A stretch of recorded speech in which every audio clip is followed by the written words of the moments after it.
Guys, it's Katie with String Expert. Today we're going to learn how to make flashcards. So we have a simple set of index cards here, and I'm going to take the first two and I'm going to lay one down and I'm going to put one right over the top.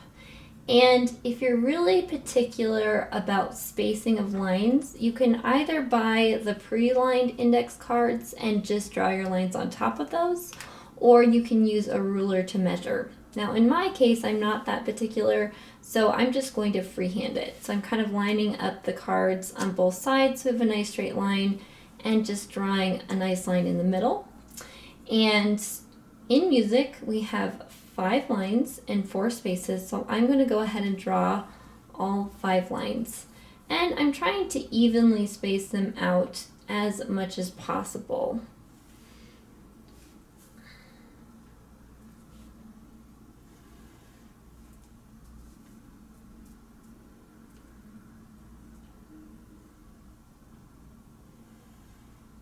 Now in music, we traditionally want to put in the clef sign so that we know that we're playing violin music and not, say for example, cello music.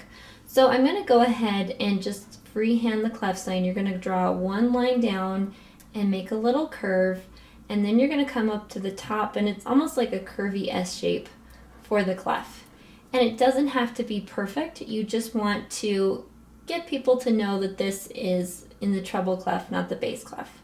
And then we're going to draw what's called a bar line, because every single time you play music, you're going to start with the bar line.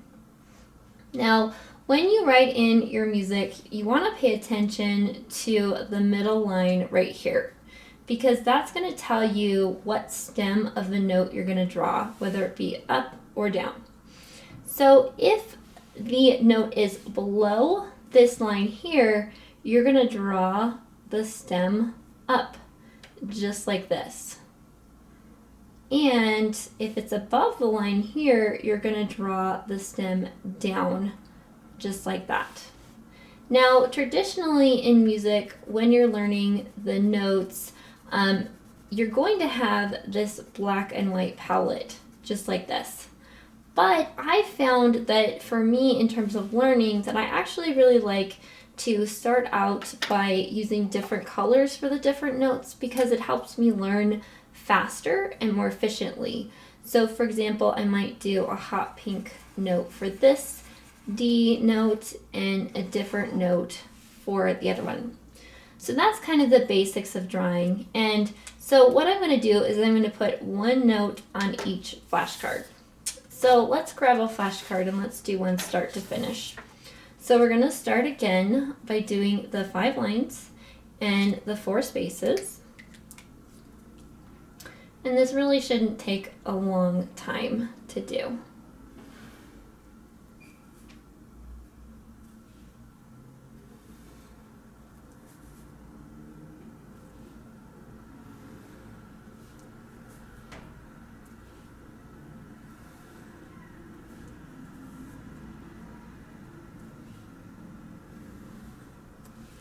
And then what you're going to do is just go ahead and add your bar line here, draw in your treble clef,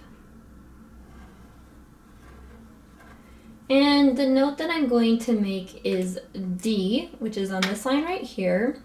So we're going to go ahead and draw the note, and you can do whatever kind of note you want, whether it be a quarter note, a half note, a whole note, really doesn't matter. And then you're going to draw your line down to the note an octave or 8 notes below. So in this case, we're going to draw it down to here, just like this. And then I'm going to flip my flashcard over, and I'm just going to write in the upper corner the note, which is A3 or D. And then I'm going to make my next flashcard, and we're going to continue to do this until I have all the flashcards made. And you may have to make several different sets, some with colors, some without, until you really know the notes really well. But that's how you make flashcards.